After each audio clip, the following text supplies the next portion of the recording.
गांव के किनारे एक टूटा सा घर था। मिट्टी की दीवारें, टपकती छत और एक कोने में रखा हुआ मिट्टी का दिया जो हर शाम जलाया जाता था।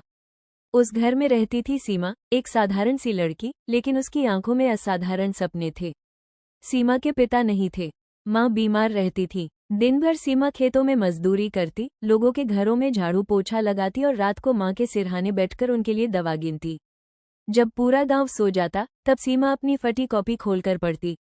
दिया कांपती लौ में जलता रहता, जैसे कह रहा हो थोड़ी और हिम्मत रखो।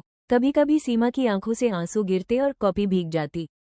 वो खुद से पूछती, भगवान, क्या सपने देखना गलत है? एक दिन गांव के स्कूल में मास्टर जी ने कहा, जो हालात से हार मान ले वही सच में हारता है। ये शब्द सीमा के दिल में उतर गए।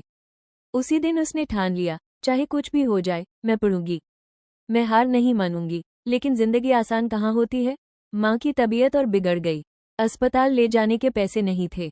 सीमा रात भर माँ के पास बैठी रही। माँ ने कमजोर आवाज में कहा, बिटिया, अगर मैं न रहूं तो पढ़ाई मत छोड़ना। सीमा फूट फूट कर रो पड़ी। उसने माँ का हाथ पकड़ा और कहा, आप ठीक होंगी माँ, मैं आपको कभी अकेला नहीं छोड़ूंगी। कुछ दिनों बाद माँ चली गई। उस रात दिया नहीं जला। घर अंधेरे में डूबा था। सीमा भी अंदर से बुझ गई थी। कई दिनों तक उसने कुछ नहीं बोला, कुछ नहीं खाया। लोगों ने कहा, अब ये लड़की क्या करेगी। लेकिन एक रात उसी कोने में सीमा ने फिर दिया जलाया। आंसू गिरते रहे पर हाथ कांपे नहीं। उसने खुद से कहा, अगर आज मैं टूट गई तो माँ के सपने भी टूट जाएंगे। उस दिन से सीमा और ज्यादा मेहनत करने लगी। दिन में काम, रात में पढ़ाई।